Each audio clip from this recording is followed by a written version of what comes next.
Ladies and gentlemen, all rise for the RankKing's court.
Ladies and gentlemen, good evening.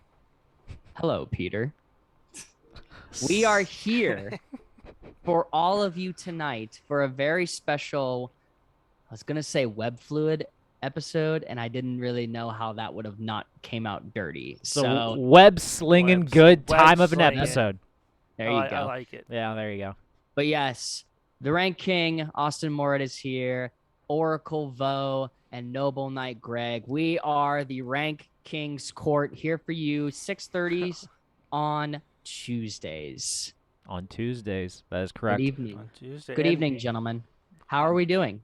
We're good. We have our first comment already. You ready for this? Oh, it's from a Mr. Josh Foringer.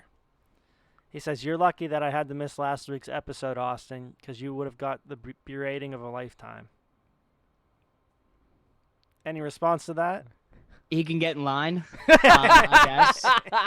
That's every week, though. It seems to be that no matter how much I try to bring the quality of everything that is this show, a lot of people seem to think that they know better than me. No matter how much you try to enlighten the masses, good sir. It's just, you know what? It's fine. They can believe in whatever they want to believe. But I know what I know, and I know it's right. As petty as you might think that is, you're being watched, boys and girls. I'm done playing. He's talking with to you, all Foringer. y'all. He's talking to you, Foringer. He's addressing the masses, but in turn, it's actually Foringer. He's just. He did like your top 10 better, though. Still didn't matter, apparently. Yeah, still, because Austin, what was that, 4 weeks in a row? It's whatever, man. It doesn't hurt my ego knowing that they would rather vote the underdog than vote the king, because as you can see, it's still here. Freshly washed too. It looks Freshly squeaky washed. clean. Freshly washed as well. Yeah. I think last week's episode was one of the best ones we've done. I loved the debate that you had with Ryan. Thank you, Ryan Thompson, for being on the show. It was great to see him on. You guys had a lot of matches on your top 10s that were very similar, and you also had guys that were actually on the same list too. Like the Bret Hart Owen Hart thing blew my mind that you guys had the exact same on the number 9, just different venues. That was great. I have no idea how that even happened. I don't know I think either. that was one of the greatest things that I've seen since the Green Day Fall Out Boy Weezer concert. I think that's one of the coolest things that I'm telling you. Look, Wow. That was like last week. It was. here's 2 the weeks thing. ago. Stuck Here's in the traffic thing. on Fort Duquesne Boulevard because of that shit, by the way. All I'm telling you is I'll give this story real quick before we go in. All right, story time. Weezer was playing Africa. And as soon Damn it. as he said, "I bless the rains down in Africa," wouldn't you know that it started pouring in Pittsburgh? That's kind of. Wouldn't you know that it started pouring in Pittsburgh? So I stay out there as a loyal fan to write at the end of "Say It Ain't So." You know, as much as I love Buddy Holly, I'm not staying out there for that. Fall Out Boy then tries to get their stuff, and wouldn't you know their first song is Phoenix? I mean, What do you think starts happening when that song is played. Oh, that's right. The rain stops and out pops not one, a double rainbow A double over rainbow. PNC Park. So you're telling me Rivers Cuomo blessed rainfall onto Pittsburgh, and then Pete Wentz and his beautiful bass playing opened up the skies. That's exactly what happened, Greg. Huh. It was a sight to see. Although I will be fair, Pete Wentz kind of blew it for me at the end when no surprise, their final song was Saturday. Of course. And everyone was like, Pete better start screaming.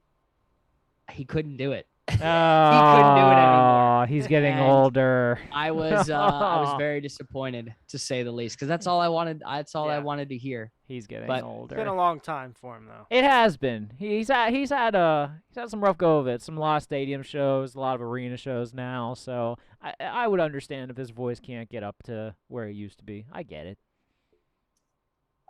Foreigner, again, very chatty in the comment section, which no one ever hates. I probably could block out that one comment, though. That's a little it's a little rude. And yeah, as far as the debate goes, I'm not sure why he thinks Vo won, because Well- there's one team that was completely dominant, and it is one led by one Seth freaking Rollins. But on the Instagram, I got 2 votes that I won, Did you? Okay. plus Foreigner. So, Austin, I didn't see any votes for you on there. People don't know talent when they see one, I guess. It happens. I mean, yeah, you did have a father-daughter tag team there, plus another great tag team as well. So I can give you credit on that one. I will give credit. I mean, Vo is the one that kind of broke the entire the entire debate system by bringing the Hardy Boys into this. Well, But Jeff Hardy's still there. yes, but you also destroyed it because then we had to get into like we had to get Of into, like, all all time. time now. But Jeff Hardy was there. Oh, screw you. But yeah, I agree. But I have the best talking faction out of everyone, so I don't even want to like try to defend this one. Like, mine speaks for itself right there. They were all pretty good. We will see as it goes in the WWE now that Paul Heyman is with Roman Reigns and Brock Lesnar is back. We will see ultimately what happens. I don't believe that Paul Heyman stays with Roman Reigns. I think it is a big betrayal that everyone is going to see coming, and the onion-haired Brock Lesnar will once again be a heel. Onion-haired. My It literally looks God. like if you tied the hair of the grass of an Oddish. Like, that's literally what it is. But enough. I'm not going to disagree with you there. enough of the pleasantries, because it is time for those that have not seen the Spider-Man No Way Home trailer. It had recently dropped, and I think the internet broke. I maybe had some moments. I maybe had I convalesced a little. I was very happy, and I'm excited. I'm very excited. All that you had to know was that when you went on the trending page of your YouTube, I swear, in the first like 20 videos, 16 of them were Spider-Man No Way Home related. If that doesn't tell you guys anything, this is going to be possibly the best, not only Spider-Man film, but the best Marvel film that has dropped ever. Mm-hmm. And I couldn't, as soon as I dropped, I knew this week we had to talk about our friendly neighborhood Spider-Man himself. And Especially, by the way, I just have to point this out, that we are talking about Spider-Man on the RankKing's court, live today from the Union Fitness Studios located on the North Shore of Pittsburgh. Union Fitness is more than a traditional gym. It's a place where you can transform yourself inside and out with a variety of classes based around fitness, yoga, strength, and performance training. At Union Fitness, they believe that it's their duty to hold themselves and their clients to a higher standard. They practice what they preach and uphold the values that make Union Fitness the community that it is. Go to unionfitness.com today to sign up for a consultation. Through Union, there is strength. All good over here, Greg. I'm glad that you remembered because I was so excited. You can't probably tell I'm excited. I'm a little tired, but I'm super excited for this film. I agree. Can I say something? That you haven't seen any of these films? I haven't seen the trailer yet. Oh, Jesus Christ. I meant to watch it the other day, but I forgot. If we weren't like afraid of getting copyright, I would just have watch it now. So Yeah, that let's watch not it get now, flagged. yeah. Let's, I know. I'll watch let's it not get- after. I'll watch it after. You the watch show. it after? Okay. I did like the movies though, so like Did you I'm did sure you I'll like. did you see the Tobey Maguire movies just out of curiosity? Yeah. Okay. I have. Okay. I think I have all three. Okay, so you will appreciate the trailer then. yes, that's all that we're gonna That's all. get into it. As we move to our first, since you brought up movies, it's a great segue, Vo. Which let's get into the first radical ranking.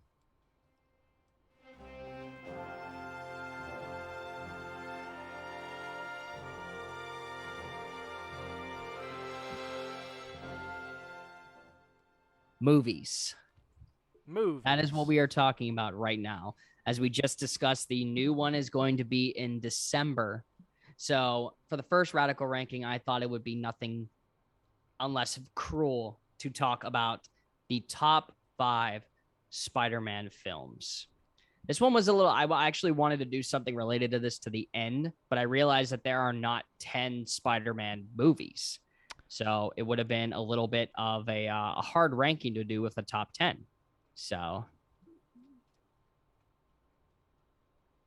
I believe there are 8, Greg. I think there are 8. Unless you are He's including stuck on 8 Are right you now. including the Avenger movies? Then yeah, you are Nope. correct. There's 8. Yeah. Yep. So, yes, I decided to pick my top 5 out of those 8 and make my cases and reasoning for them, as I know I'm correct. So this is the right list. So Internet Let's start- the internet done fucked up when they didn't vote for you more head because now it's just all gonna be egocentric right up to the get go. it you know what? If it hasn't always been, it certainly is now. Mhm. Because we are starting off with the original Spider-Man. I remember seeing this in theaters. I was 10 years old, I want to say.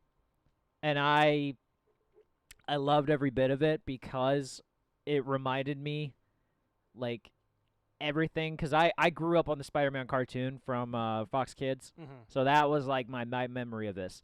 So when I saw them do the origin when they pull up the origin and it's like all this stuff, like Green Goblin is great in it. They even bring up him going to a wrestling ring which I remember. Of course, the great Macho Man Randy Savage with his cameo. Oh, I love that. Thank you. They told the origin story, I think, perfectly in this movie. And God, it was just so great seeing him on film because this is something I never thought I would see.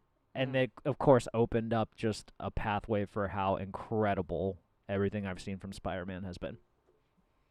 I think the important thing of how great this film was is that how perfectly casted it was. I agree. 100% agree. You could not go anywhere else but Willem Dafoe as the Green Goblin. Right. Just a wonderful, wonderful rendition of a Norman Osborn that as you said, Greg, my favorite Spider-Man cartoon was the 90s actually it started, I believe, when I was born. And I remember it was on Jetix as a kid growing up. And I remember always watching it. And I would have the certain VHS tapes of that. And one of those was the Origin Green Goblin episode. Yeah. So I knew that when I heard that Willem Dafoe was going to be this Green Goblin, I, as a kid, was delighted. I remember seeing this in theaters as well. And I remember the transformation scene absolutely frightened me as a kid. Oh yeah, when he gets exposed to the gas and all that, the Mhm. toxin. I yeah. had to have been about six or seven when I watched this film. So it was a very terrifying experience to see just a person like shaking, eyes white, like not knowing what was gonna happen, and that he just takes the throat of this dude and just throws him through glass, surprisingly killing him. And a lot of murder in this film for a 6 or 7 year old. Yeah, yeah. The very ending scene when spoiler for anyone who hasn't actually seen this, sorry. When Green Goblin gets killed, like that scene, I was very surprised with how gory it was. But then again, it's a Sam Raimi film, so are we really surprised? I mean, like we're and what's funny about it too, now that I'm older and I've actually seen other previous Sam Raimi like works and stuff, I've noticed some stuff about it that's very similar. Like even like the actual like when you're watching the film, it has almost kind of like the same tint on it and stuff, the same style and everything. So I appreciate it a little bit more. I mean, he threw a pumpkin grenade that literally disintegrated Yeah. 7 people. Yeah. So literally a flash and then they're all bones. I was like, well, okay, all right, that's a little traumatizing for Yeah. a child. I wonder. Child, yeah. I'm very curious to see if Sam had like another idea for how to do that, and then like producers, the producers at Sony were probably like, nope. It will be interesting to see because I don't know any news if they included Raimi on this new film, maybe to get insight as to how the previous 3 films were done. I know that would be if we're talking about a multiverse here, you got to have a multiverse outside of the movie. You got to bring in like directors, producers, everything that has anybody that has worked on a Spider-Man film before. I think should be involved in this latest. Well, film. he's directing Doctor Strange in the Multiverse of That's Madness, right. though. So That's I wouldn't be surprised if there's at least some sort of like conversation about how to connect those. So yeah, I agree with you. which some people are also saying that this Into the Madness multiverse film with Doctor Strange supposedly is the first Marvel horror movie.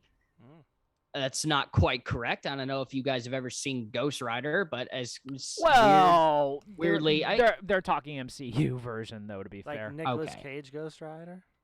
yeah, That's Marvel?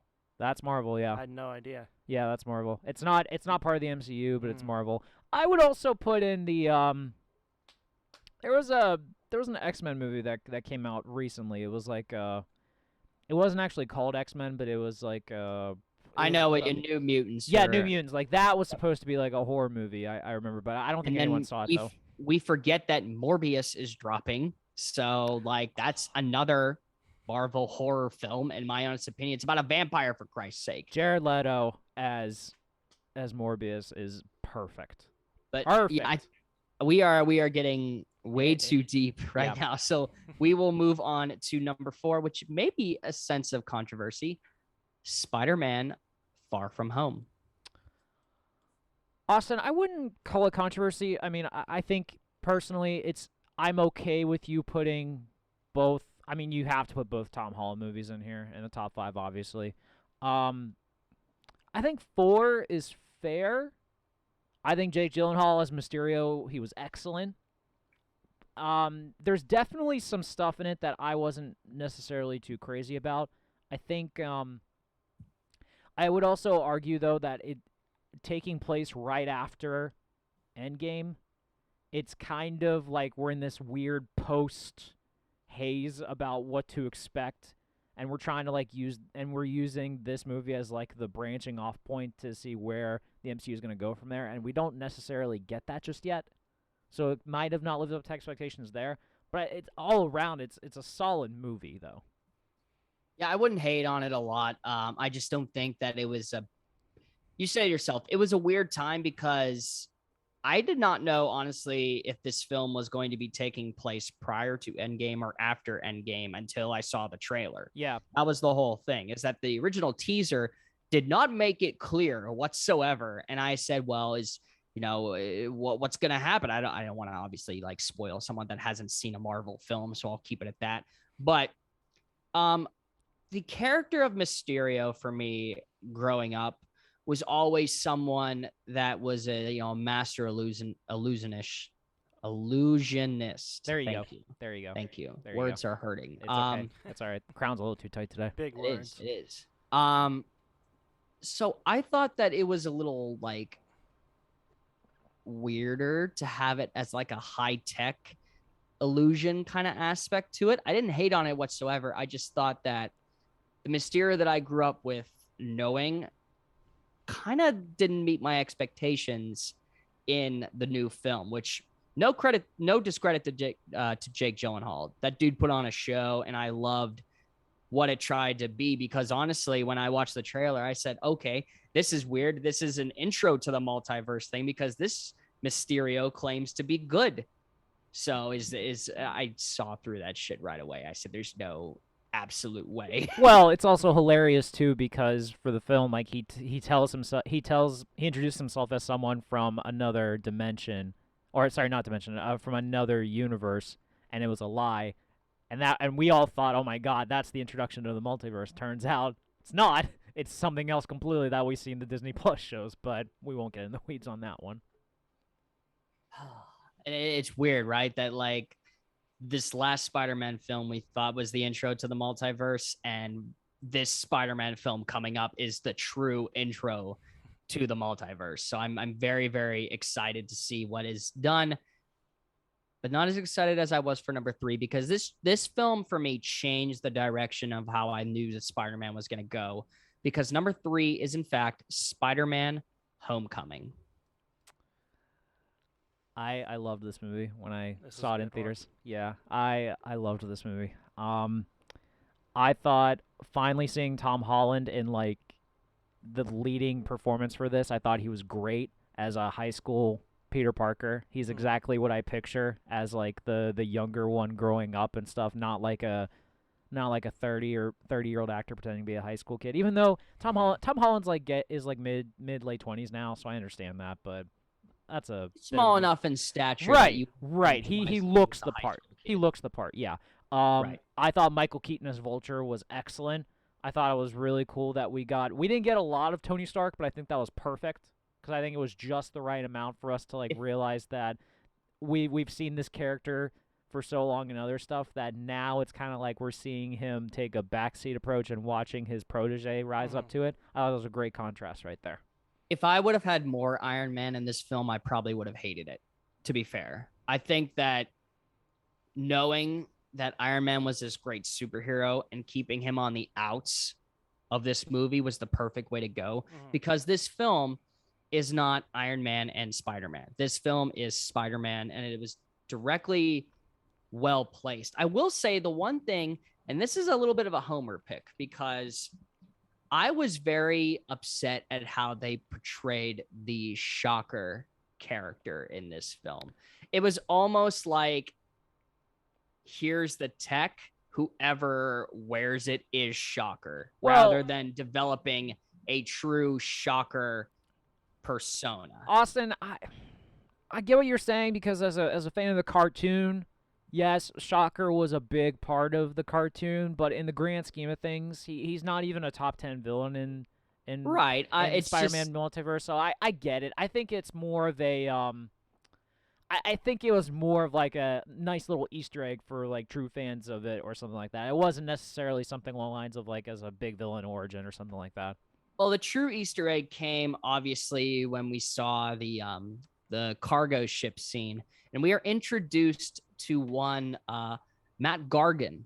For those that are not aware, is the original Scorpion, and I don't know how that's gonna fare. I have my own thoughts, and we'll talk later on how I believe that this so-called group that is gonna get put together in the latest Spider-Man film and who they're gonna be.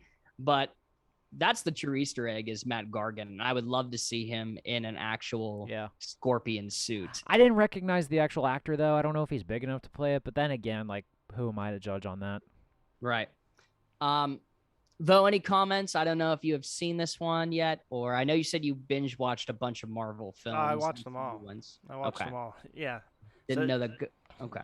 I did enjoy this one. This one was good. There are a lot of like plots and plot twists and everything in here. And it keeps you on your feet, keeps you guessing the whole time. I will say the scene where he's in the backseat of the car talking to Vulture when they both realize who each other are Yeah. is great. Yeah. It's such a great scene. It's a very I put it in like a bunch of top scenes of the when you know moments, that when they know, it's one of the best category of those scenes. I love this scene so much. Not as much as I love number 2. Not only one of the best Spider-Man films, but by far one of the best sequel films I have ever seen. At number 2, Spider-Man 2.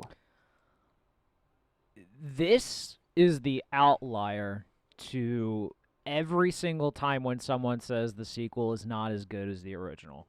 This might be the only outlier in that case, because this movie is the only outlier. I mean, I can't think of any off the top of my head, so yes, that's fair. This is probably the best sequel movie ever made. Unless maybe Godfather Part 2, but that's debatable. There you go. Godfather Part 2, yes, fine, I'll argue that. But this is still excellent because it has so many great scenes into it. It has basically Doc Ock is excellent. Alfred Molina is so good as Doc Ock, in my opinion. I look at like the scene, all that trial where he's trying to win MJ back, and then Harry's finally coming into his own as the next Goblin potentially, and then there's a lot of drama involved with it. It's not even the action scenes whatsoever. It's just a lot of the character development that goes into this movie that makes it so good. I mean, that's a huge thing, right? Because we are introduced to the moment where Peter is slowly losing, his Spider-Man powers, and we're very uncertain why that is the case. And it all comes down to how he perceives himself as the Spider-Man, right? The train scene is by far one of my favorite scenes in cinema. I'll say that right now because the action alone was incredible. And you also have the notion where you finally realize in a city that was meant to hate this Spider-Man based on media references and the Daily Bugle and J. Jonah Jameson, which perfectly cast again. There's just no other Jameson I would rather see behind the desk. He's excellent. But you have the scene where, Spider-Man, obviously unconscious, is defended by the people of New York, basically saying, if you want him, you're going to have to go through me. And then you have, of course, Doc Ock going, okay. Just knocks all of them to the edge. By far one of the best sequels. Again, I cannot mention that enough because this was by far the best out of the Tobey Maguire, Sam Raimi Spider-Man films. And then, of course, we get whatever the hell the next one was. I'm not even going to get into it. 400 thinks this should be number 1.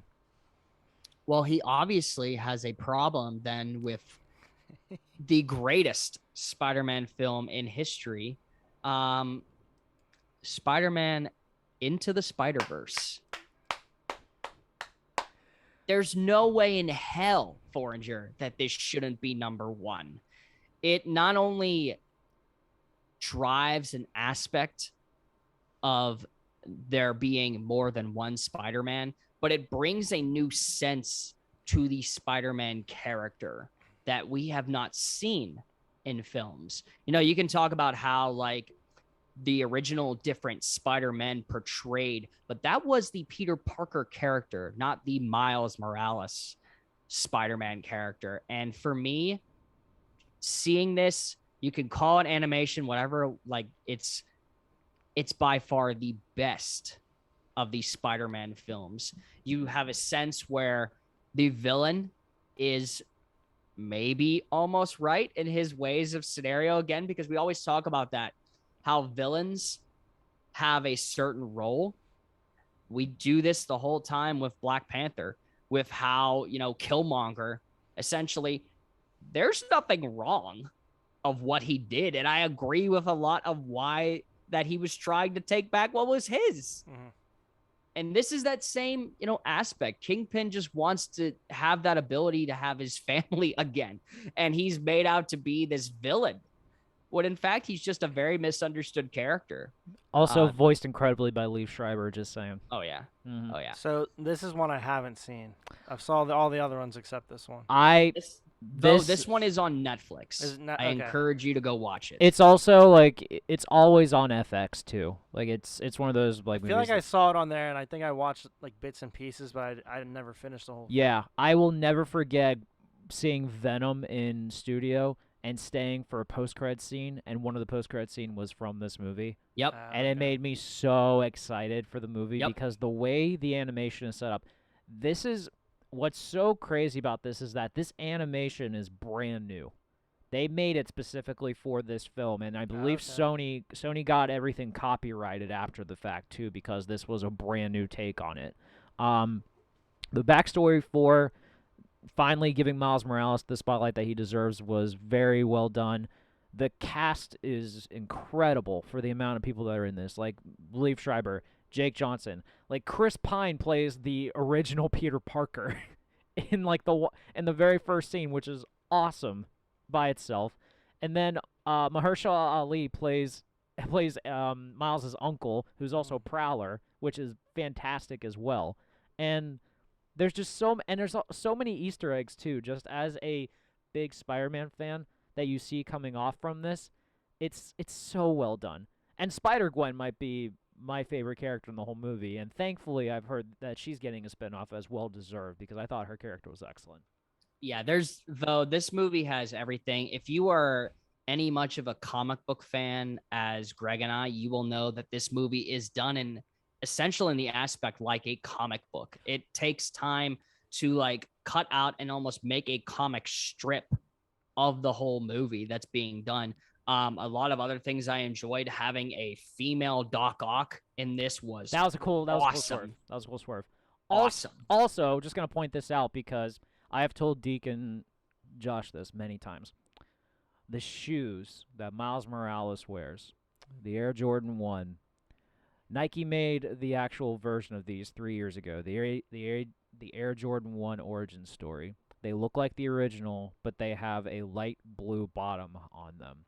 They are my dream shoes, and I regret not knowing these came out when they did, because on StockX they are in my size. They are going for $830. They are my dream shoes. And if I ever win the lottery, that is going to be the first purchase I make because they are incredible. I was gonna say we don't make money here in order to pay off your Right. debt for that, Greg. Start I would- donating more. Guys. Yeah, start doing. Start donating bits more so Greg can get his shoes. Exactly. We'll buy Greg's shoes. I love those shoes so much. Those are our Spider-Man movies. I don't think any of these can be out of order. Honestly, you talk about the ones that obviously are not in here. There's a reason why all of those films are not in here and why these ones are placed perfectly. And finally, we move on to the second of our radical rankings.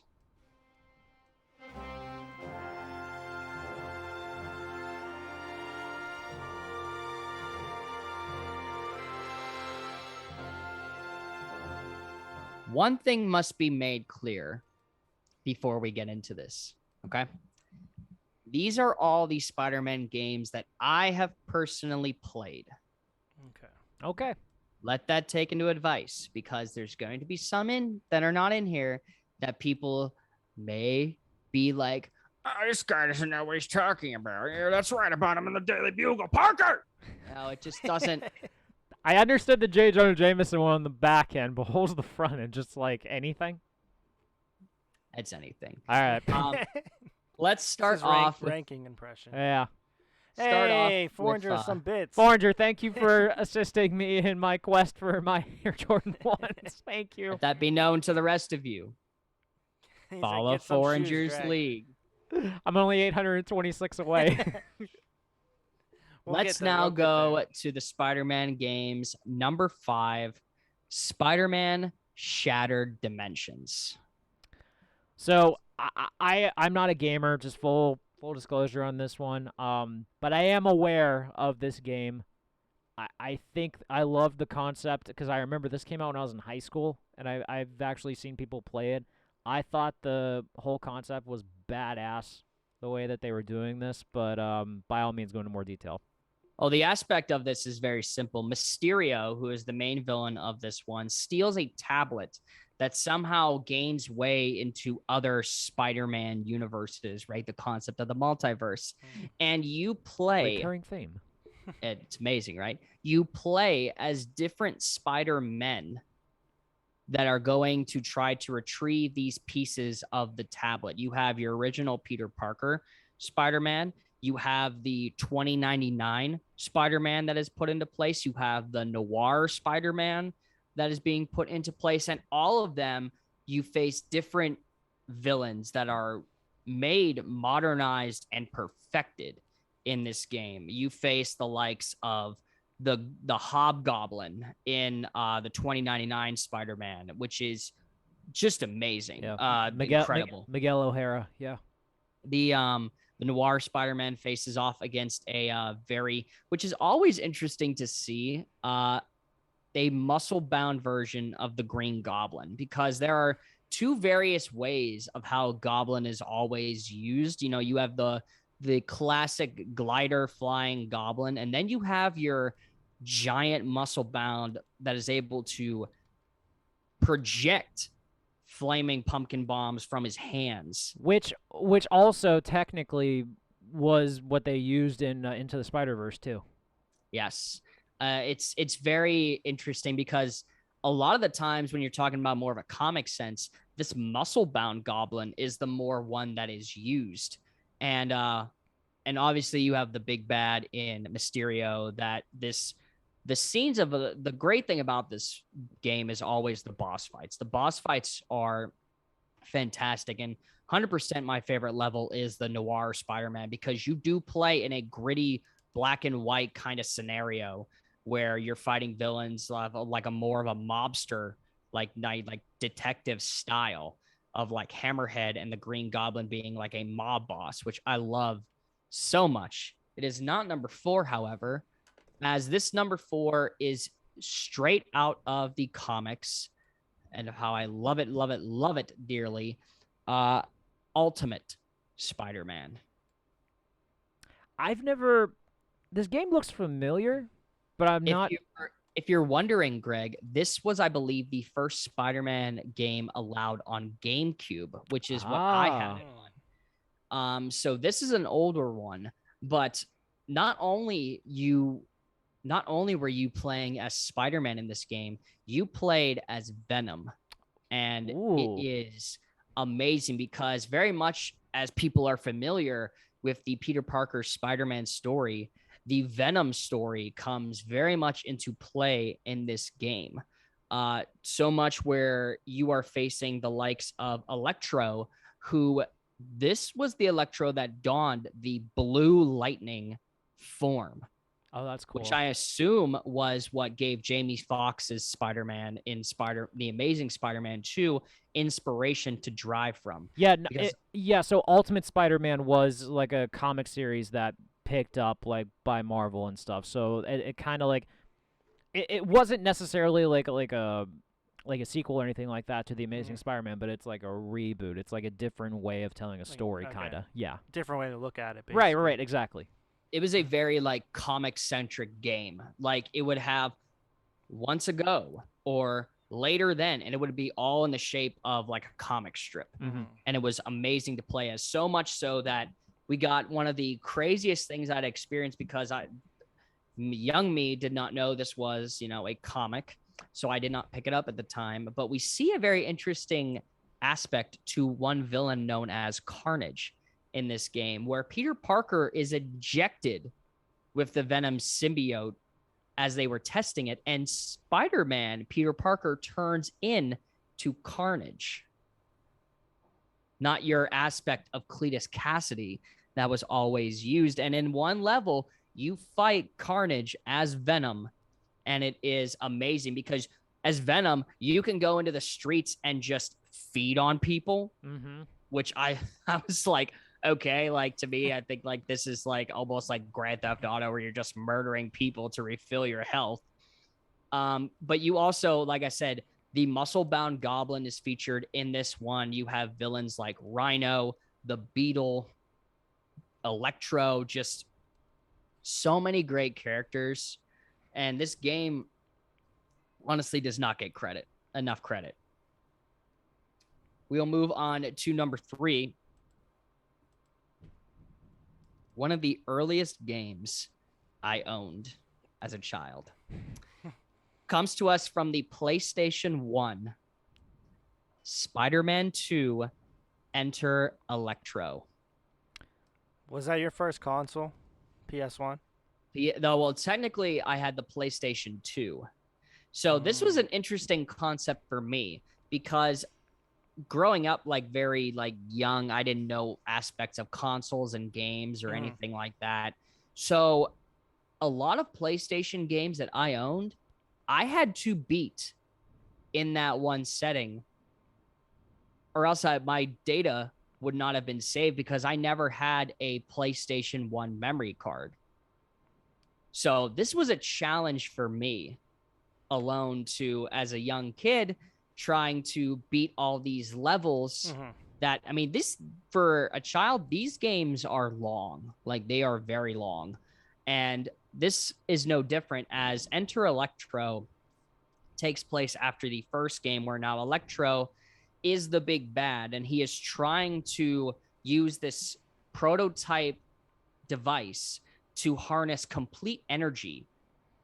And in order to do that, he tries to use this suit, get all this rare diamond that ends up in the city as the only thing that can power this suit. And at the ending level, you are in for the fight of your life because you have to wait until he strikes a portion of this device in order for him to be physical matter. It is a challenging one, to say the least, but you have a multitude of new villains that you fight in this one, ranging from the Sandman to Hammerhead to the Lizard, which this game starts off with Electro going into Doc Connors' lab. And essentially, when he won't give him the information he needs, he shocks Kirk Connors enough that he turns into the Lizard. That's pretty screwed up, to say the least. Is it connected to the TV show? The only reason I ask is because the font for the title is the same as the one. I believe this is very much based off of the TV show and some of the comics that came before. Okay, gotcha. But yeah, this incorporated more than just boss fights. It incorporated chase scenes. Always frustrating as a kid. Always. But yeah, it is by far, Ian will even tell you this, because the first boss in this game is Shocker. And you are always accompanied by the Beast, which is crazy enough, from X-Men, as your sense of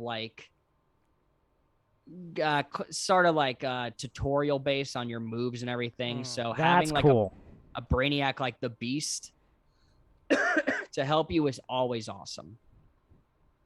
But we move on to number 2. Sometimes I still play this. And it's hard because it only works on the 360, because this is exactly what the game console was meant for. Spider-Man Web of Shadows. Is this the one where you can play as both normal and symbiote Spider-Man, basically? Yes. Okay. This game is awesome because not only it is a more developed move set, you had to earn so much XP to unlock all different moves of both the red suited Spider-Man and the symbiote Spider-Man. So, but not only that, you are able to choose how you go in a direction, sort of like a Telltale game. Someone will ask you a question and you will have to respond in a way that will either make you good or evil, depending on how you answer. Okay. And a lot of this it was cool because I the first time playing through, you obviously like tried to be just as good as you could. But then after you complete it, you can play it again. And I literally did like the worst possible shit Did that you could everything do the as opposite, basically. oh, it was awesome. Yeah. And the aspect of this game that is better than anything is that it is a true symbiote invasion. You have symbiotes that are taking over ordinary citizens. Not only that, but you have symbiotes taking over heroes and villains. You fight a symbiote version of Electro. You fight a symbiote version of Wolverine, which is awesome. It is just as cool as you think, Greg. That's awesome. And Do you still have this game? I still have it. Yes, I don't I- have my 360 with me. Apparently, I was gonna say I think Foreigner wants to borrow this one. He said he never played this one. Oh, this is an incredible game, and the ending boss is one of the hardest bosses I have faced because essentially all of the symbiotes come together on Venom, and all you see are these 3 giant Venom-like alien heads and just a giant Venom. Like, it is by far one of the... You fight on like an aircraft carrier, to say the least. Oh, that's and cool. he's he's taller than the aircraft carrier. Like, it is by far one of the coolest concepts in a game that I've ever thought of. But the endings for this are amazing. Like, in the good one, it's your normal, you're with Mary Jane just having a blast. But in the evil one, you run a symbiote infested New York, and everybody around you is a symbiote, including your symbiote love interest, symbiotic black cat. Jeez. And it is by far, he's just like, I'm tired of taking stuff from New York. For now on, it's my city. And that's just like, woo-wee. It is dangerous to say the least, but it is not the best. It's not number one. The number 1 Spider-Man game was the first PS1 game I ever owned. The original Spider-Man. Okay. I am gonna question some outliers you don't have on this list. But before I do that, tell me about this game. I cannot tell you how long I spent on this game. Being that I was very young and the memory card concept, I would always get to a certain point and have to restart the game. Beating it was one of the biggest accomplishments I have ever had as a young lad. You still remember that night? Oh, it's amazing. The villain track record of this is amazing. You start off, your first level is essentially taking out a terrorist organization that has infiltrated a building known as the Jade Syndicate. And that alone brings into stage 2, where you have to race to the Daily Bugle and save J. Jonah Jameson from Scorpion.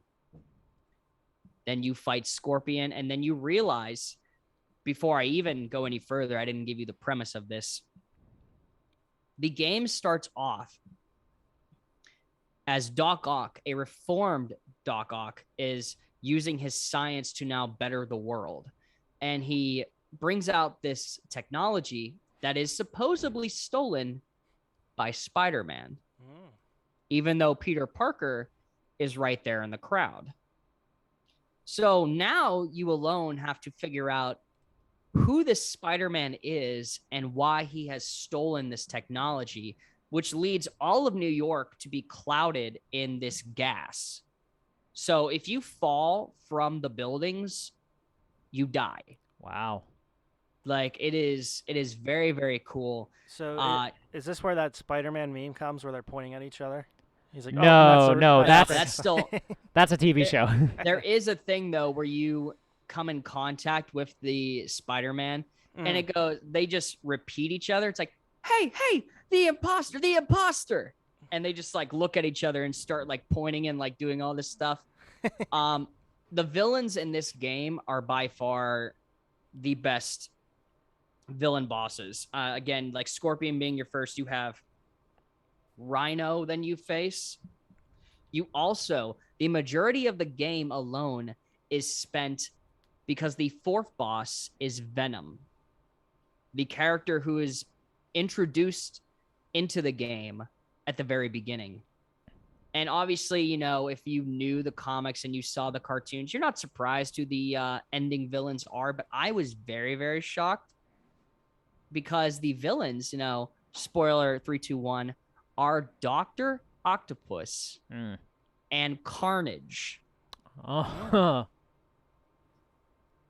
And one of the craziest things, you fight Doc Ock and then Venom ends up losing to Carnage. So then you have to fight Carnage. And when you beat both, Greg and Vo, Yeah. the Carnage symbiote goes off of Cletus Cassidy and onto Doc Ock. So oh then my God. the ending thing for the game is you racing out of this building that is exploding with a chasing Carnage Ock trying to kill you. And I tell you what, there was not a moment where I wasn't sweating in this level. It is because if you played on the difficulty, your web shooters run out if you don't collect web cartridges. So there was a moment where I did in fact lose because I went to shoot straight up and I didn't have any web cartridges. So I had to jump from one part of the tube to the other. And I ended up getting caught and I was so furious. But yes, this is by far the #1 Spider-Man game.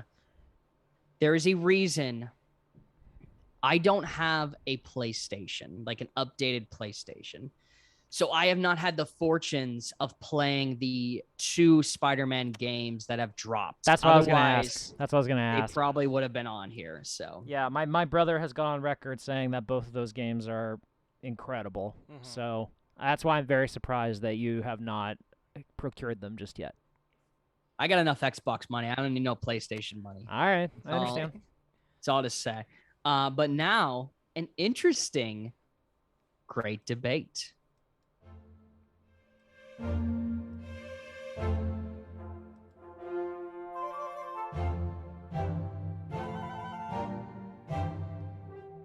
Okay, boys. Normally, in a retrospective of this great debate is always a draft. That's not the case this time. In this case, the question simply reads, which Spider-Man is the best? I will go last on There this are one. 3. Oh, okay. You're volunteering to go last. I will go last. There are 3 Spider-Men to choose from and 3 of us.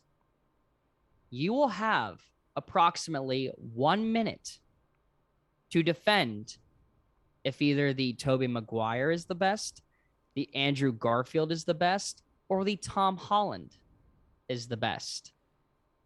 Foreigner, if you are in the chat, please inform us of the order. Regardless, I'm going last. So you're going to get stuck with whatever we don't pick. I have my ways. I think that Greg's going to surprise us here, but I don't hate that reasoning. So, Foreigner, take that into aspect that Greg has to go last. So, you are putting Vo or I. He has you first. You, me, Greg. I will start the clock. Now, there is no other Spider-Man on this list that compares to the Tobey Maguire Spider-Man in any retrospective. Let's argue the basic thing. The man doesn't need web shooters. He has built-in web in his wrists.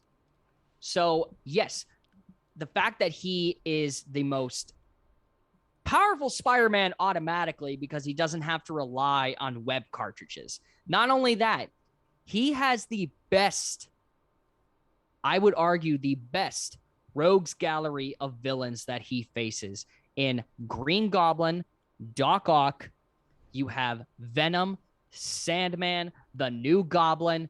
All of those aspects alone with the great personality and traits of Tobey Maguire make him the best actual Spider-Man. And that is my time.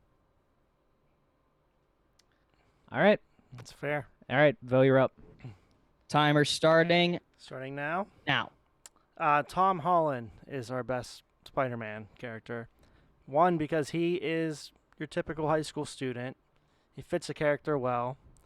He's charismatic. He's witty. He's not really the coolest guy in school, so he doesn't really have a huge following behind him. But once he puts on the suit, he's a whole new person. Gets confidence. He saves. He's your neighborhood, friendly neighborhood Spider-Man. That's very true. He has the technology in his suit working with Tony Stark. And he's just an all-around good guy, tries hard, saves lives. Is that your time? That's all I need. You have 16 seconds left. That's all I need. Okay. All right. Greg, you are now with the Andrew Garfield Spider-Man. Your time starts now. I'm actually not going to go with Andrew Garfield on this one. I'm going to go with Shameik Moore, who voices Miles Morales in Spider-Man Into the Spider-Verse as the best Spider-Man. And here is why. Miles Morales as a character has the entire multiverse collapsing on him, has a solid foundation as the bringing up point with his parents and his Uncle Aaron, who turns out to be a supervillain. And while he's navigating this entire thing right there, he has two Peter Parkers. One that was part of his world that dies in front of him. The second one is a slob who couldn't be anything, and he has to reform him to help him find the true identity that is his own. And he creates probably the coolest Spider-Man suit, and also has the best powers because he can turn invisible and shock people with his hands, by the way, and is also able to take down the Kingpin and also, in a way, help reform him as well, which is what every good hero does in the end. And he has nice shoes. Okay. He Well, does have nice shoes, yeah. that's an interesting take, Gregory. I don't know how it's going to be perceived when I said that there were three and you had to pick up the three, but Well, I don't hate. He's doing that regardless. I was going to do it regardless. All right. So interesting to say the least, Yeah. but Tobey Maguire Spider-Man, the Tom Holland Spider-Man, and the Miles Morales Spider-Man. Interesting, to say the least.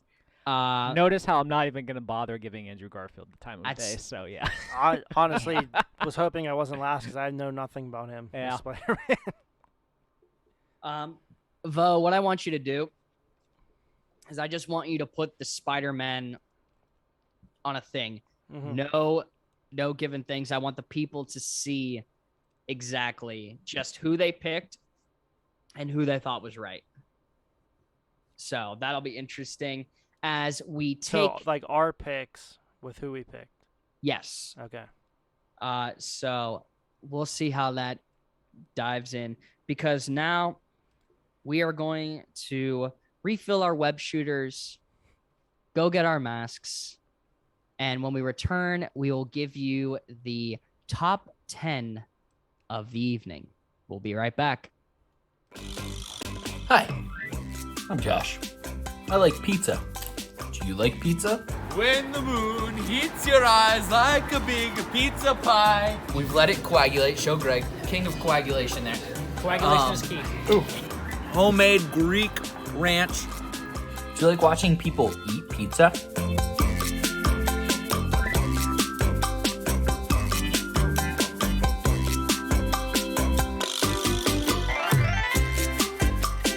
Help me, because I'm on the quest to find the best pizza in Pittsburgh. Hand-forged pizza. Bit Vici. That's amore. Make sure you're sending in your recommendations for the best pizza in Pittsburgh, because I'm going to go, I'm going to try it, I'm going to hold it to my standards. It's the aftertaste is the barf. It's where the barf comes Oh in. yeah. I agree. It's Bob Pizza. Can your favorite pizza place pass the test? Find out.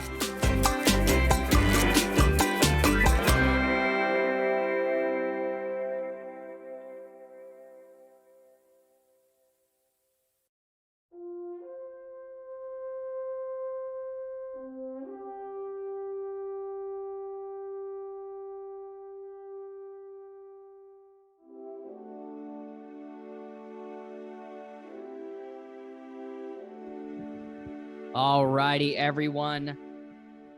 It's time to return. Our friendly neighborhood Spider-Men are back to defend the city of New York because in our top 10, we discuss the top 10 Spider-Man villains. I am very excited to see this list that you have come together, my It good friend. is. I want to make it very clear. The pictures that I have on are not only what depicts the character. It's just that I had a vision for what I wanted on here. So the picture of the so-called villain is included with the certain movie they are in, but also should include all of what defines them.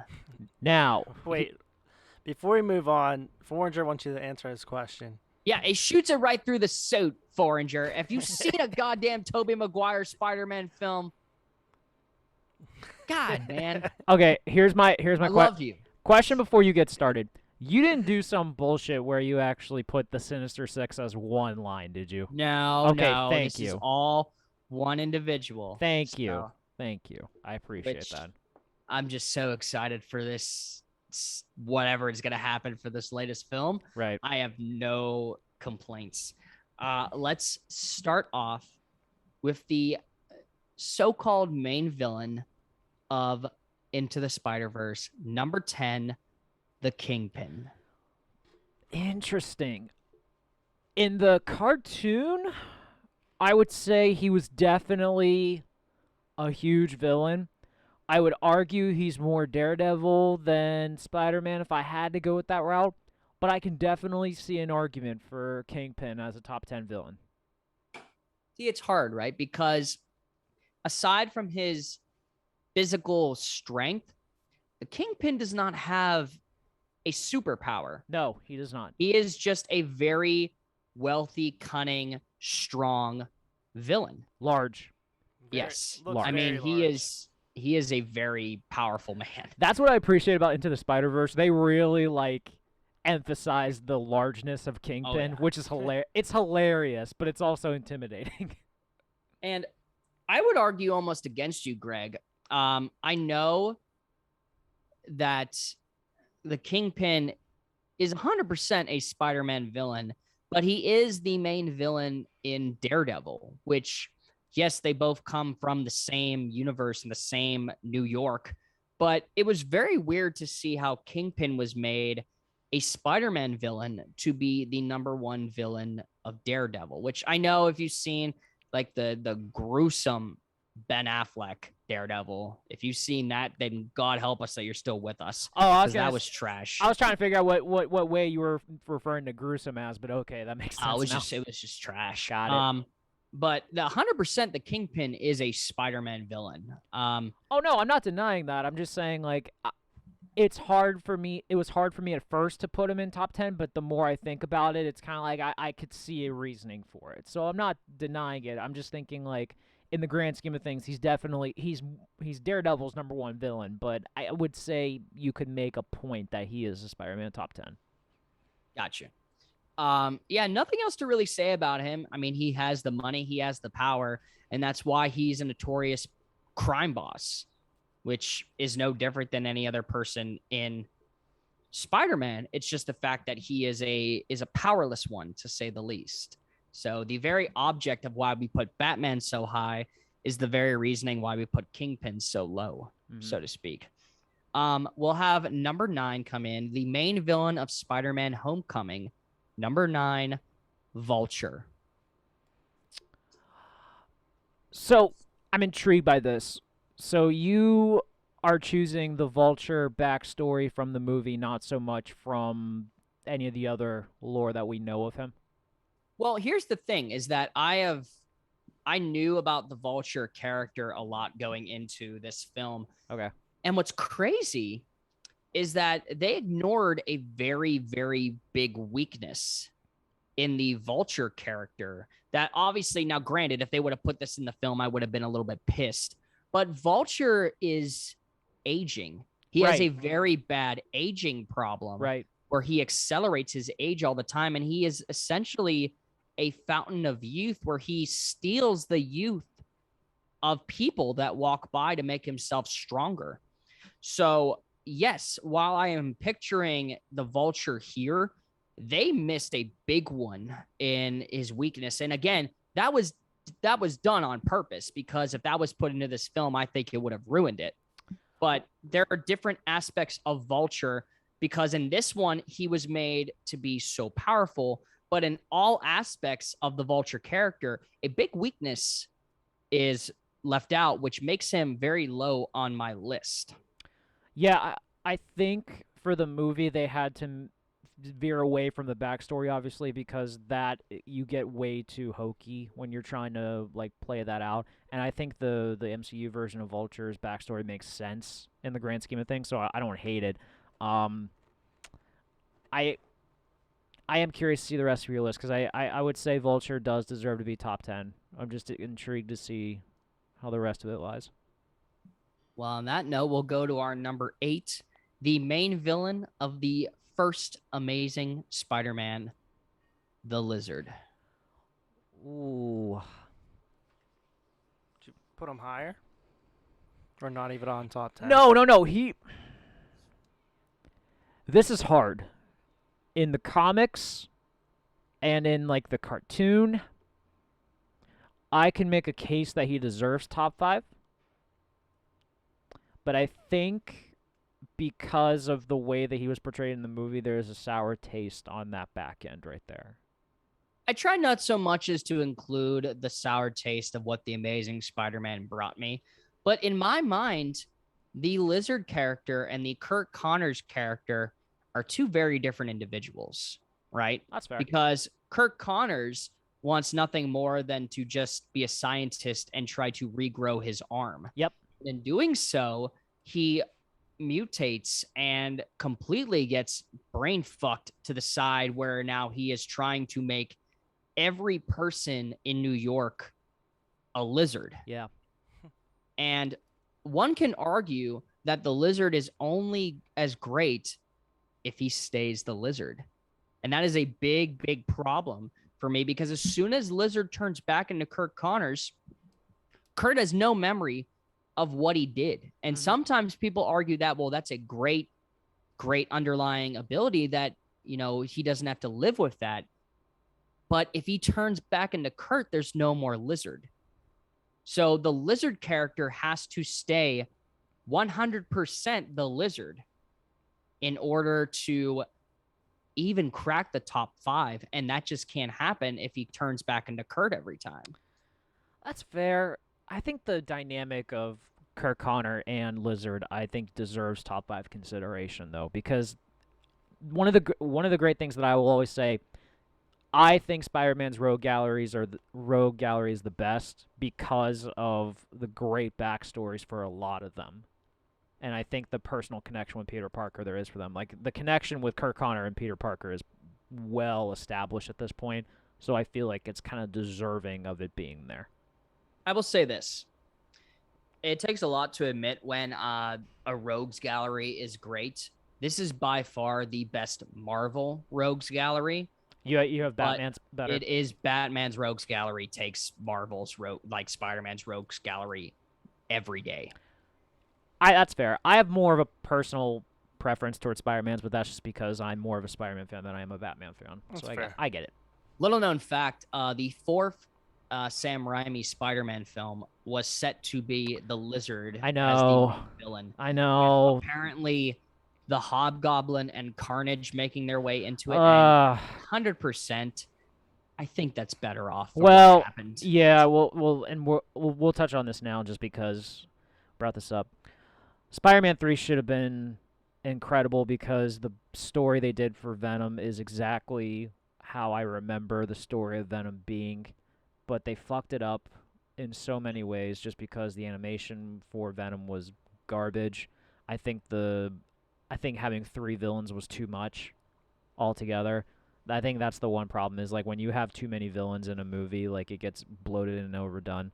So like that's their one problem. Like if they had focused all of their efforts on just one in particular, it would have been better off. That was too much. It was entirely too too much, and different story plots conflicted, and it was, watching it in like the theaters young, I thought it was amazing, and looking back on it as an adult, I was very, very naive. Yeah, how it turned out. This is what sucks too, is that they set up the third movie perfectly with in the second one where Harry discovers the Green Goblin stuff, right? So they could have like very easily done something in a way where like it was almost kind of like they should have split up into 2 movies where like you had symbiote Spider-Man going after Sandman and then doing something that he regrets. And then the second movie is the introduction of Venom with, with Harry as the new Goblin. I think that would have been better, but we're not directors, Greg. So unfortunately, we just have to leave it to the Not yet. professionals. Maybe someday. Yeah, maybe someday. Someday. One would argue that would be an illusion because our number 7 is the master of illusions himself, Mysterio. I'm cool with this. I think 6-7 range is perfect for Mysterio, actually. Even any form of media, too. Cartoon, comic, anything. I think it's perfect. Like, he's always, like, treated as, like, a subpar villain. Like, but I loved what he did in, like, when I, like, because, spoiler alert, the Mysterio was the Spider-Man that robbed the technology in the first game. So that aspect alone, to just know it was him, was awesome. I'm glad it wasn't the Chameleon because I would have been severely pissed. But Mysterio alone and I trash a lot on the Jake Gyllenhaal Mysterio, but it was very well done for what it was, using technology of different aspects to project illusions and everything. It was just great. I can't really fault it as much. I love Jake Gyllenhaal so much that for me, it maybe soured the Mysterio character a little bit, but I digress. Because number 6, the movie actually made me like this character so much more. Number 6, Sandman. I'm surprised you were going to put him in the top 10, honestly. For a long time, I hated the Sandman character because he was just a giant brute that had the ability to transform himself in any way possible from sand. Mm-hmm. The Spider-Man 3 film, as bad as it was, made me love the Sandman character so much because he wasn't just stealing to steal. He was stealing because his daughter had a disease and needed the money in order to have the transfusion. So it gave a different purpose for why Sandman was trying to be a villain. Mm-hmm. And the whole aspect that they said it was him that shot Uncle Ben made me like, okay, that's not right. I have to see why. And it turns out that, he accidentally killed Ben. Mm-hmm. I was like, damn, like he didn't even shoot him. Like, granted he did, but he didn't do it intentionally. The gun went off in his hand accidentally, right? And he ran. So it not only adds the character development of Marco Flint in Spider-Man 3 untouched. Like, it was so well done to the point where you felt bad for Sandman every time he fought Spider-Man, especially when Spidey had the symbiote suit, because he essentially tried to kill Sandman. Right. Which, I mean, when he went through the vent and he said good riddance, I was like, whoa, Spidey, hold the fucking phone. Like, damn. But I know I use like where everything is pulled into this, but a huge bias for the character development of Sam Raimi's Spider-Man 3 Sandman. It was untouched. That's fair. I can make that argument. Even in the comics, like his comics, he definitely was not the person that killed Uncle Ben. he is portrayed in the same way. He's essentially a brute. So I do appreciate them adding some layers to the character in the third movie. So that's fair, Austin. I don't know if I'll put him at 6. I'd put him lower, but he deserves it. I mean, there's a chance that he could return. If you've seen the trailer. Yeah. So, Vo, get on that shit after this, because supposedly another person was confirmed for this movie. Number 5, shockingly enough, Electro. God. I didn't care for the Jimmy Fox interpretation of him. I remember the comics and the cartoon version of him being like with the green and yellow suit. I thought that was really cool. I don't know if he deserves top 5. I don't think he does, honestly, but let's put it this way, Greg. He is the only person on this list with his intentions of stealing is to become a god.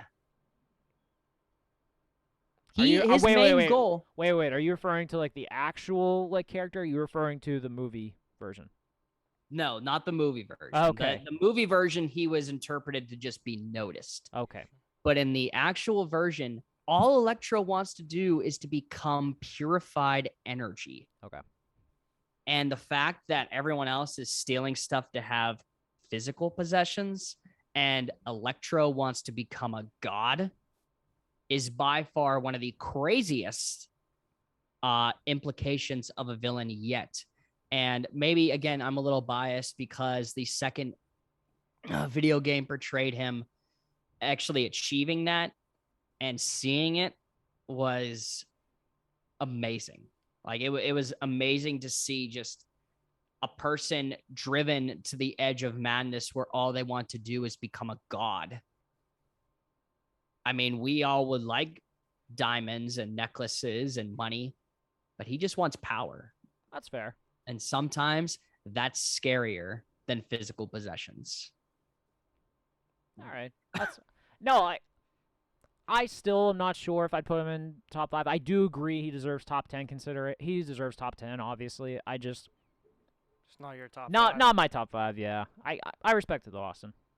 We'll see exactly how. I'm curious to see as to if you had any like differential villains in this list. What would you put in? But we move on to number 4. A character in a movie that I'm very, very excited to see based on just imagination. And sometimes imagination can be quite scary. Because number 4, Cletus Cassidy himself, Carnage. Maximum Carnage, that story arc basically deserved top 5 alone by himself. Not even just the fact that he is essentially like the brother of Venom. I mean, it's incredible. If you saw the original cartoon, you remember Spider Carnage as like the very final villain that he had to take care of.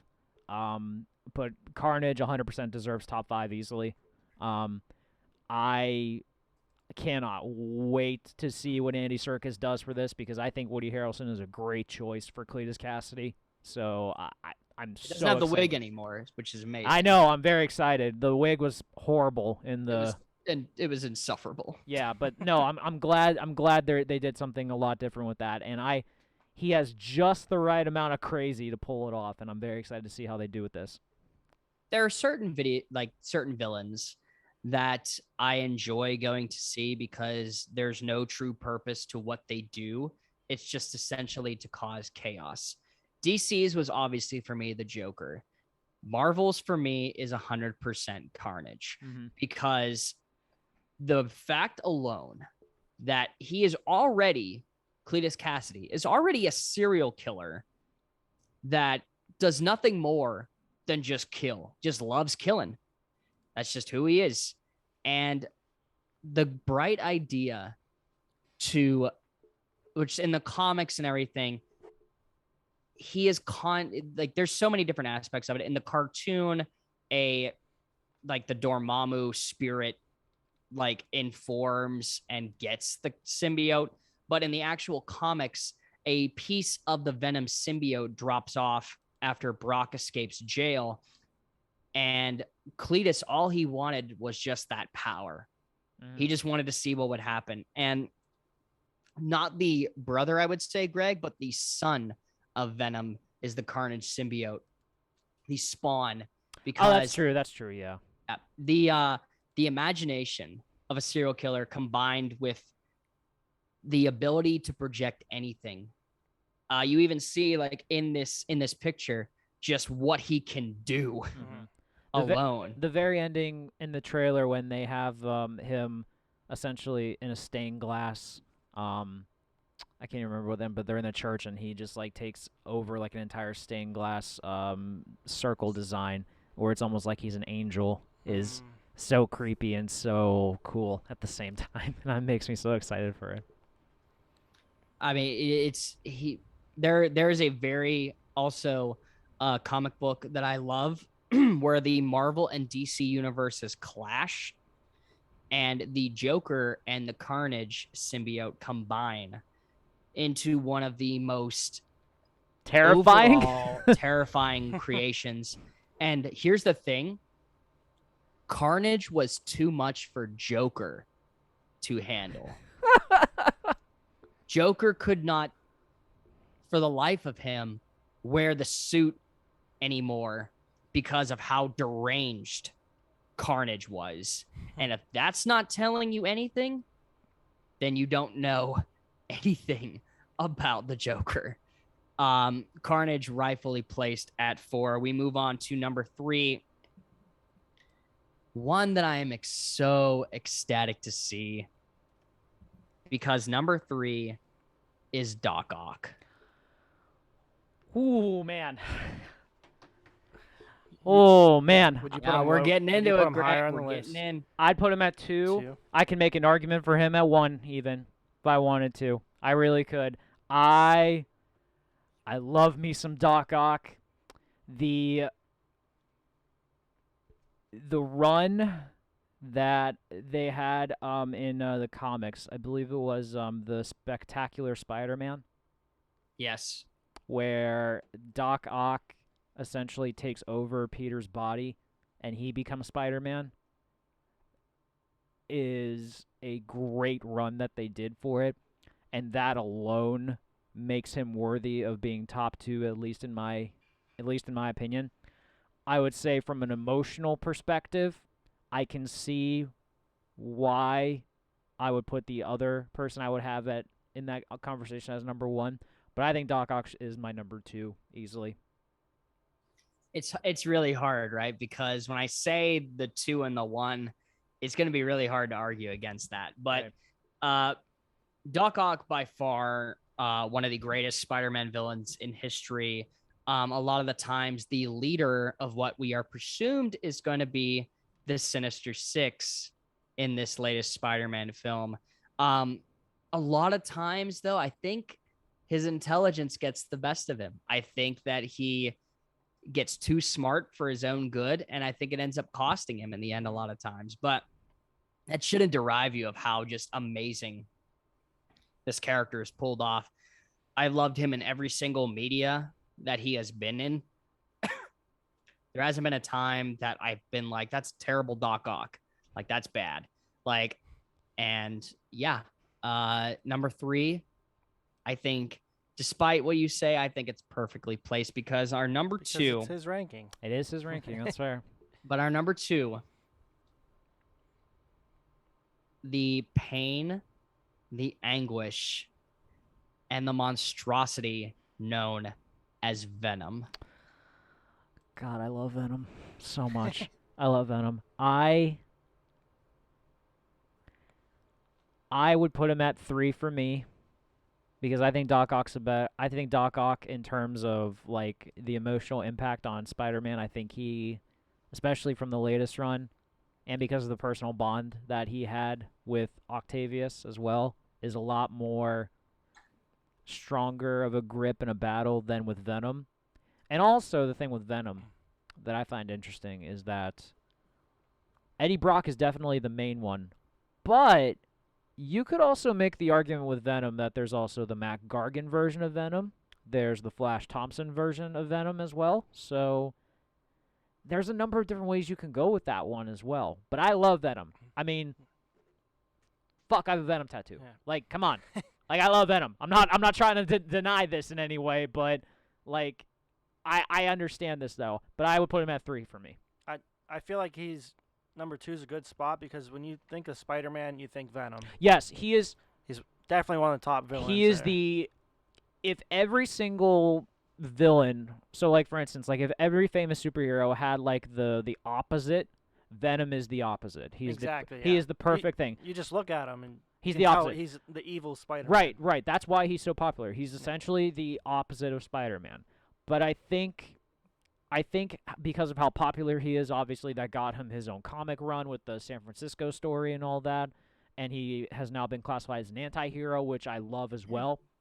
But I think I personally can't put him at number 1 because of how much of I know the one person deserves to be number 1. And in my personal opinion, I think Doc Ock is a much more stronger Spider-Man villain than Venom because I think Venom is stronger by himself. It is funny that you use the word bond, right? When you talk about the Doc Ock relationship to Spider-Man. The symbiote suit literally bonded to Spider-Man. Mm-hmm. So not only does it know who Spider-Man is, but they use it so fucking much. Right. And it's amazing because the greatest villains are the ones that know the hero's identity. Which I also kind of brought up with Doc Ock, by the way. Yes. Just saying. Yes. But say what you will, the Eddie Brock rage of hating Peter Parker and the symbiote, or let's say this, the symbiote hating to be rejected by Spider-Man, Right. and Eddie Brock's hatred towards Peter Parker, and the two merging to a one distinct hatred for the same person is fucking amazing. And yes, the awful rendition of Spider-Man 3's Venom with Topher Grace is terrible. That dude should stop smoking weed in the basement of that 70s show. But yeah, he should have never been cast as Venom. I mean, as Eddie Brock, I could see it, but like if he was gonna play Venom, he needed to put on the muscle. Like, come on. Yeah, which is what the actual Venom film brought to us, and as Thank God, shitty Tom as Hardy. it did, I love the film. I thought it was awesome. What? Whoa! Hang on. It only did shitty for the critics. the critics and peons. Like, let's be real about this. Venom made bank. Oh yeah, I mean Venom made bank at the studio. Like, let's be real about that. That's why I'm excited that this. I don't know if the film has been rated yet. It should be rated. I would. R. It has to be. If the first one was rated R and it made that much money, like I don't see. I any think the reason- first one was rated PG-13. No, first one was rated R. I thought. The first Venom? I don't think so. I thought it was rated R. As soon as he said "turd in the wind," I don't think it was rated R. I think that it was... That's weird because I thought it was rated R. No, I think a lot of people complained the fact that the first one wasn't getting an R rating. So I think that they have to be smart here and realize the potential that they have with Carnage. Oh, it is PG-13. Fuck. And know that that second film should be rated R. I swear to God, I remember it being rated R, but okay. Oh. All right. That 400 says PG-13 too. Fuck. All right. Could have just asked 400 instead of Google. That's true. All All right. Why he's here. All right. He's So basically our Google mainframe. But yes, tell everyone who the obvious number 1 is. the number 1 Spider-Man villain is. What if I just said something completely different, like Rhino? I think everyone. I would have fucking killed you. No, the obvious. As I try to burp here, the obvious number 1. There we go. Is none other than the Green Goblin. I mean, Has to be. probably the greatest tragedy that we have ever seen in comics, by the way. Because when that scene occurred, when Gwen Stacy was killed, like that was one of the first times anything like that has probably ever been shown in the comics, essentially. And there was always this, and there was like a big debate about, was it Green Goblin who killed her, or was it the whiplash from Spidey? And I will say, they played that very well in Amazing Spider-Man 2. Actually seeing that scene in a movie was so rewarding because it's something that I have known about since I was a kid and I saw the Spider-Man comics, and I've always wanted to see that. So the fact they did that was amazing to me. There's also a great what if story that was done about, talks about if Gwen Stacy survived, and it leads into like all these other plot holes that could have come up from it. But Green Goblin 100% deserves it. Whichever iteration you want to go in, if it is the Norman Osborn, if it is the Harry Osborn version of it whatsoever, there's that personal connection there because Norman at some points was like a father figure to Peter, so there's that going for it. But Green Goblin 100% deserves to be number one. It's crazy how an aspect of a villain can turn into the greatest villain of all time. Let it be known that the Green Goblin was not the first Goblin. That's the true. First Goblin, That's true. in fact, was the Hobgoblin, who, when, you know, of course, we find out that Norman Osborn and Oscorp supplied the tech and the weaponry that gave the Hobgoblin his glider, his weapons. And in the comics, the gas mutates not only Norman Osborn, but it mutates the Hobgoblin's suit. Yeah. To where the suit becomes its own thing. And yes, while I say that the Willem Dafoe Green Goblin is the best, the 90s version of the Green Goblin in the cartoons is unfreaking touched. I agree, especially because I love how the gas like changed his voice too, which also made it creepy as hell. And then also, when Harry becomes the Green Goblin in the comics, that's heartbreaking. Especially the scene where like Peter and MJ are getting married and he tries to interrupt it and all that. Like, god damn, that's rough. I mean, alone. Now, granted, you and I have different opinions on that scene in Amazing Spider-Man 2. Personally, I don't think it should have happened. I think it was so rushed. I agree it was rushed. I agree it was the rushed. aspect of seeing it, however, was amazing, like you said. But it shouldn't even have happened in the film. But for me, like the cartoon version of Goblin is so amazing because even after Norman is pushed into this vortex of unknown return, the Goblin finds another way to contact Harry. Yeah. And then persuades Harry to become the Green Goblin and essentially becomes this freaking bipolar disorder that Harry has where he gets screwed up in the head so much where he doesn't know if he's Harry or if he doesn't know he's the Goblin. And it is so well done. And that brings into fact why the Willem Dafoe character is so good, because it blatantly shows you in scenes how fucked up Norman Osborn's head is after the procedure as he's looking into a mirror of himself and he's talking back and forth with his dark persona. It is by far the best of shit I have seen in how long, man. And there's no other crazier person that could have pulled it off than Willem freaking Dafoe. Yeah. That's something I always appreciate about the Green Goblin is that he caused one of the biggest heartbreaks in Spider-Man's life is the death of his very first love. But then also the fact that you take into consideration that Green Goblin was your first introduction to mental health. Essentially, yeah, that was when we first came up with that conclusion on our own right there. Hell, I even love the new Goblin. I'll throw that in there. It gave a new, like, modernized look as to how the Goblin should have been done. Now, granted, I thought it could have been it could have been a little bit scarier and it could have been done a little bit better. But in a world that of a modernized Goblin of Harry, where instead of a glider, it's like almost like a snowboard. Skateboard, yeah, type thing. I Like, get it. It was very cool. But yes, any format of the Green Goblin is untouched and ultimately deserves number 1. Now, Greg, are there any Spider-Man villains, though I'll even throw you in there, are there any Spider-Man villains that you think I missed? I could definitely make an argument for Hobgoblin. The original, I could. If you want to throw Scorpion in there, you could. Definitely not, obviously, the MCU version, but Matt Gargan, I think even the cartoon version, I think, was pretty cool. Kraven the Hunter, I feel like, definitely deserves consideration on this one for the comic run that he had alone.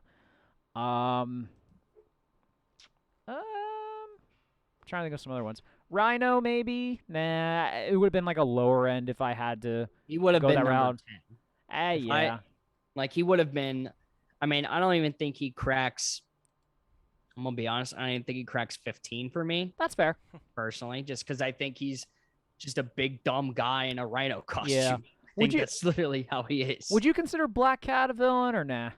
Oh, that's tough. Originally, yes, but then she grows into an anti-hero perspective of defending more than, and you could make the same argument for Venom, obviously, but Venom is by far when he was a villain. Yeah. Black Cat was more of a nuisance, to say the least. Yeah, I could go with that. I'm trying to think. I don't consider Morbius a top villain for him necessarily. Other than that, I don't really have too many other issues right there with that, Austin. I think I can make your list acceptable, but I would also be willing to. I could tweak it maybe a little bit, but it's little. Yeah, I feel like you nailed all the big ones. I personally think Kraven does deserve to be in the top 10, from my opinion. I would swap out Kingpin for Kraven. Understandable. So before we end the show, though this is a little bit of news to you since you have not seen the trailer, but Greg, we are perceived right now that there are 5 villains in this upcoming Spider-Man film. You have the original Willem Dafoe Green Goblin. Yep. You have the Jamie Foxx Electro. Yep. You have the I can never say the guy's name, but Doc Ock from Spider-Man 2. Alfred Molina, yep. Alfred Molina, thank you. You have supposedly the third Spider-Man Sandman coming back. So you see a sandstorm that is in the Brips. I feel like that's going to be a new character because they already reformed him. Plus he's if you think he's not dead. He's technically reformed though.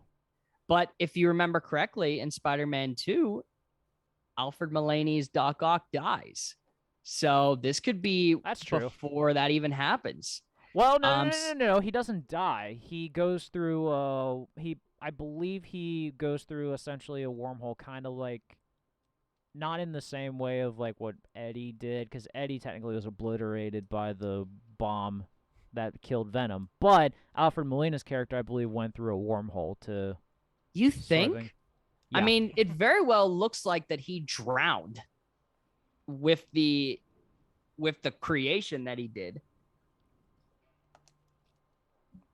I don't know. Because it was like, I mean, I'm trying to remember what the weapon was for that. But I digress on that one. And then what was the other one? I'm trying to think now. Because, supposedly someone said that they saw aspects of The Amazing Spider-Man's The Lizard in the trailer. What? It's that scene where he like is in like a great like it almost looks like he's in the sewer, but it looks like something like claw like grabs out from him from the sewer. So that makes the Lizard at 5. Okay. Is the 6th one Vulture from Homecoming? His voice is heard in the trailer. He's also going to be in Morbius. We know that for sure. So, my final question to you, Greg. Who leads this 6? Is it Alfred Mulaney's Doc Ock? or is it Willem Dafoe's Green Goblin? Because I don't see Goblin taking orders from anybody. And I certainly don't see Alfred Mulaney's Doc Ock taking orders from everybody. So it's going to be a very power struggle of a team. So this is going to be very fascinating because the Green Goblin has never been a part of the Sinister Six. Sinister Six, it was always like some iteration with Doc Ock. It was always like Matt Gargan's Scorpion was almost always in it. Right. Or you had Mysterio, I think, in the cartoon, but obviously, you know, spoiler alert, 1, 2, 3, he's dead. Right. So right. I don't know. This is gonna be a big I'm not joking when I say this is probably going to be the best, not only MCU film, but this is probably going to be the best Marvel film of all time. I 100% agree because I think it's well within reason to say the majority of Marvel fans that Spider-Man is the most popular, so there is much more recognition with the Spider-Man villains that come with it. So all these Easter eggs that we saw are something that people caught and got very excited for it. So I'm intrigued to see how they bring it all together because I'm going to be very fascinated to see if that's the case because I cannot see. You know what it is? It'll probably just be 6 villains together. I don't think it'll be like a group that are going to like all come at Spider-Man at once. It'll just be 6 different villains all at once and then like we'll consider it the Sinister Six basically. 400 says, what if it's a variant of Mysterio? I don't know. See, like, it's tough because I think that there has to be one villain from these new films in order to do that. And the only one that really catches my attention for that is Michael Keaton's Vulture, just because I know he's alive. Yeah. Like, yes, could Mysterio? I mean, all things are off the table when it comes to this film. Like, for how many actors that are brought back, because I see Yellow Lightning. So that's going to be a new aspect for Jamie Foxx because he was the Blue Electro. Right. Right. So, and I love for the fact that this will be the last thing and then we'll end because I know I'll go on a rant if I keep going with this. The fact that they literally did virtually almost nothing to Alfred Mulaney's Doc Ock makes me feel like it's going to be very interesting of which villains get a new revamp of a style, because aside from a little bit of the clothes, the tentacles are exactly the same. Right. Like exactly the freaking same, which made, as soon as it came up from the bridge, I said, holy shit, this is it. They're going to show them. And I just really hope that Sony, because man, they have a reputation for putting too much in trailers. So I'm really hoping that they don't give us too much. I thought they gave us too much already with the Pumpkin Bob coming in. Well, here's the thing too. Like I feel like Marvel is also like really careful with some of this stuff. So I feel like they would have had to have at least mingled up on this one to be able to try to figure out what worked and what didn't. And it all depends. Like I said, in Venom, I thought that everything in the film was shown in the trailer, and it kind of spoiled it a little bit for me, but I digress. This has been a wonderful, wonderful, you would even call spectacular episode, to say the least. And I mean, I'd say amazing, but that's just me. That's why I didn't say it, Greg. You are you, and I am me. And unfortunately, Greg is not going to be with us next week, so we are trying to figure out a guest and a topic at this point. Sad Summer Festival! Cannot wait to party out the story so far. So yes, I could not have a Spider-Man episode without Greg here. I know he would have been crushed. Massively crushed. Defeated. So, Defeated. Greg, this episode was for you, my friend. Thank you. So. Thank you. Thank you. And to all our web-slinging Marvel fans out there, that one was to you as well. We will gladly see you here next Tuesday at 6:30. Until then, catch yourself in the friendly neighborhood of where you are, as court is adjourned. Court is adjourned.